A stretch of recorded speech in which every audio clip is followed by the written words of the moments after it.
Suç makineleri kameraya yakalanınca yakayı ele verdi. Büyük illeri mesken tutan hırsızlık şebekesi Bolu'da çökertildi.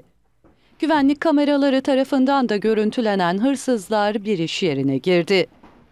Kamerayı fark eden şebekenin 2 üyesinden biri şapka takarak, diğeri de yüzünü montuyla kapattı. Tüm rafları 1 dakika içinde boşaltan hırsızlar hızla iş yerinden uzaklaştı. Biri kadın, 6 kişi polisin operasyonuyla gözaltına alındı. Zanlıların 157 hırsızlık olayına karıştıkları öğrenildi.